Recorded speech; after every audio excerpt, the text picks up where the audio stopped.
E aí galera, beleza? Eu tava vendo rumores aí sobre o SBT tá com problemas aí, né, sobre algumas gravações, sobre alguns elencos, né, sobre as grades, né, de episódios, né. Eu tava vendo aqui de manhã aqui esse canal Econocar, tá com 40 mil visualizações, né, já.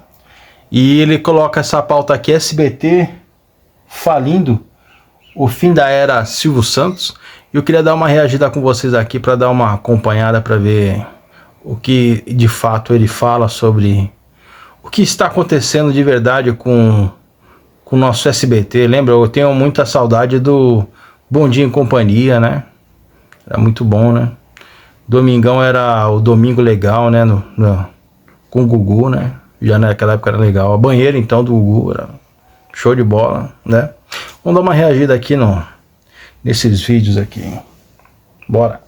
O SBT que marcou gerações está irreconhecível. A emissora que fez história com programas inesquecíveis e virou parte da cultura brasileira vive hoje a maior crise de sua trajetória.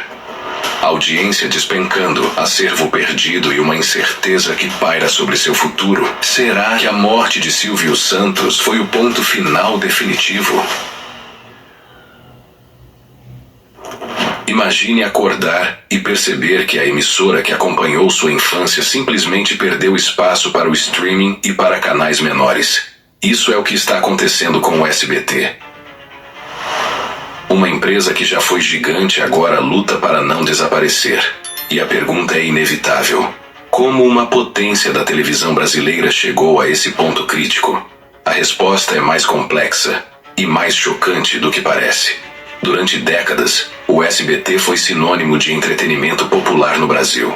Criado em 1981 por Silvio Santos, a emissora rapidamente se tornou uma das principais concorrentes da Globo, conquistando o público com programas icônicos como Chaves, Programa Silvio Santos, Domingo Legal e novelas mexicanas que marcaram época. É verdade, o Chaves também era muito legal, Chaves, falar a língua do povo, trazer humor, emoção e leveza para o dia a dia do brasileiro. Mas esse cenário começou a mudar silenciosamente. A partir dos anos 2010, o consumo de TV aberta começou a cair com o avanço da internet e, principalmente, com o crescimento do streaming. Plataformas como YouTube e Netflix passaram a disputar a atenção hoje em do dia, público, especialmente os mais jovens. O que antes era hábito, ligar a TV e assistir ao que estava passando, virou escolha, assistir quando e onde quiser. Para o SBT, esse impacto foi devastador. A emissora dependia fortemente de formatos clássicos, muitos deles presos a uma estética dos anos 90 e 2000. Enquanto concorrentes como Globo e Record investiam em novos formatos e realities de alto orçamento, o SBT mantinha reprises e quadros antigos. A falta de investimento em inovação começou a afastar anunciantes e o público. O golpe final veio em 2024, com a morte de Silvio Santos. Mais do que um empresário, ele era a alma e a identidade da emissora. Ele era a cara da TV, né, do SBT, né? Inventar rapidamente. Mas sem a figura carismática que sempre guiou as decisões, o SBT passou a enfrentar um dilema: continuar apostando na fórmula tradicional ou arriscar uma transformação completa, algo que o público não sabia se aceitaria. Para entender a crise atual, é preciso revisitar a história do SBT. Fundado oficialmente em 19 de agosto de 1981, o Sistema Brasileiro de Televisão nasceu do sonho de Silvio Santos em ter sua própria emissora. Desde o início, o canal apostou em uma programação popular, com humor, auditórios, novelas mexicanas e programas infantis que rapidamente se tornaram sucesso. Maria do Bairro, quem já assistiu aí? O SBT viveu seu auge. Disputava diretamente com a Globo pela audiência e criou marcos na televisão brasileira. Quem não se lembra de programas como Show do Milhão, Casa dos Artistas e Domingo Legal, que chegaram a bater recordes históricos? Casa dos Artistas começou antes do Big Brother, né? A emissora construiu um acervo rico, que se tornou parte da memória afetiva de milhões de brasileiros. Com o passar do tempo, o cenário começou a mudar. A partir dos anos 2000, a concorrência ficou mais acirrada. A Record investiu pesado em novelas e jornalismo. A a Band apostou no esporte e no humor. Enquanto isso, o SBT manteve sua fórmula tradicional, que funcionava bem com o público fiel, mas tinha dificuldade para atrair novos telespectadores. A década de 2010 trouxe um desafio ainda maior: o avanço da internet e das plataformas de streaming.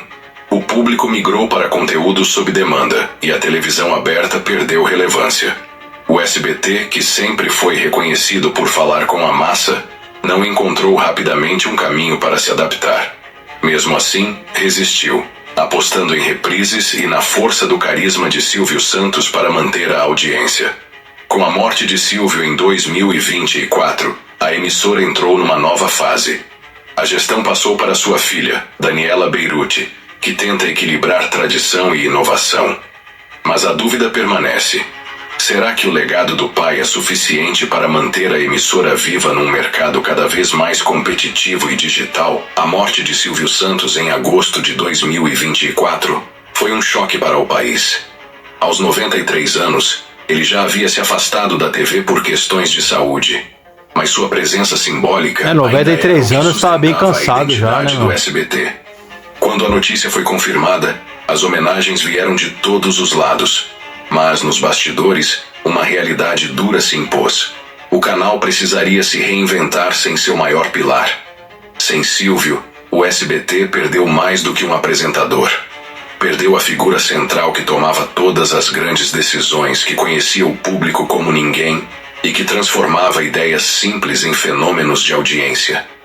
Daniela Beirute assumiu a presidência, mas encontrou um cenário delicado: audiência em queda, receitas publicitárias diminuindo e uma programação vista como desatualizada. Dados recentes mostram a gravidade da situação. Em 2024, a audiência média do SBT caiu para cerca de 2,4 pontos, uma das piores da história da emissora. Programas que antes eram líderes perderam força, e até os domingos, tradicionalmente dominados pela emissora, viram a concorrência encostar. Para tentar reagir, a nova gestão apostou em resgatar formatos clássicos. Quadros como Qual é a Música e Passa ou Repassa voltaram ao ar e conseguiram levantar a audiência dominical para mais de 7 pontos em algumas praças, dando fôlego temporário ao canal.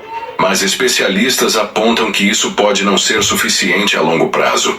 Sem inovação real, o risco é repetir o ciclo de altos e baixos.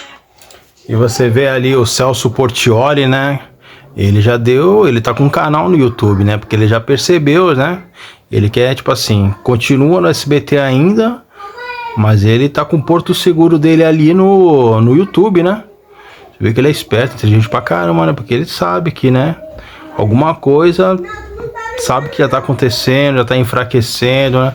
Ele tá tendo outras mídias sociais, né, meu? Você vê que ele já tá ligado, né? Esse momento se tornou o ponto de virada. O SBT precisa decidir se continuará apostando na nostalgia ou se dará um passo ousado para conquistar as novas gerações. E essa decisão pode definir se a emissora sobreviverá ou se seguirá o mesmo destino de outras gigantes da TV brasileira que desapareceram com o tempo. Nos corredores da... Você viu o Léo Dias também, né? Fofocalizando, ele deu uma levantada com esse canal, com esse programa dele, né? De fofoca, né, meu? Ele deu uma levantada legal, porque falar de artistas, assim, sempre tem uma novidade, né? E o pessoal gosta, né? Que acompanha, né? Você vê que ele mesmo, né? Já tá com um canal no YouTube aí forte, pra cama grande, né, meu? E o povo gosta, né? De fofoca, né? A mídia começaram a surgir questionamentos.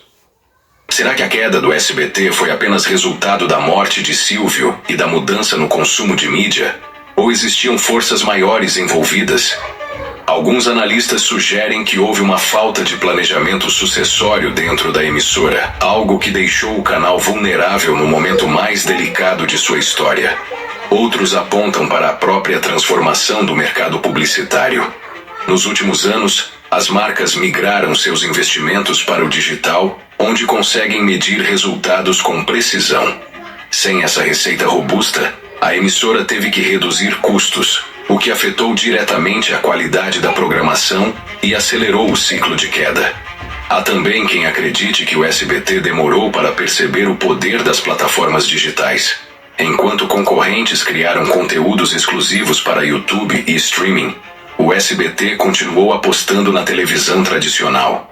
Essa resistência em se modernizar pode ter sido o fator decisivo que levou à situação atual. Por trás dessas teorias, uma pergunta persiste: será que a emissora ainda pode se recuperar?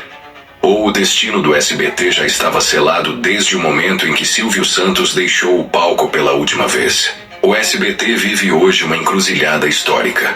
De um lado, o peso de um legado inquestionável, construído ao longo de mais de 40 anos e eternizado na memória do público. Do outro, a necessidade urgente de se reinventar para sobreviver num cenário dominado pelo streaming e pelas redes sociais. É isso mesmo, o que ele falou é verdade. Eles demoraram, né, um pouco, né, para poder se reinventar, né? E eles vão ter que fazer essa aposta aí, né, meu? E incluir, eu acho que já tinha que muitos vídeos deles já tem que colocar direto na plataforma do YouTube, né, cara? Em outras plataformas aí, como TikTok, como Kawaii, como, né? Até o Facebook mesmo, né? De repente, como a gente tá, geralmente tá, a maioria, o Instagram também, né? Fazer em forma de stories e de reels, né? Porque a gente tá conectado praticamente o tempo todo, né, hoje em dia. E dizem que quando, se no caso cair a internet de muita gente, aí muita gente fica maluca, né? Muita gente doida, né? Mas valeu, vamos ficar por aí, vamos ficar sempre de olho aí, né? Nessas novidades aí. E de repente vamos ver se o SBT vai dar aquela levantada, né? E cair para as mídias sociais de cabeça, valeu? Abraço para vocês aí, fui!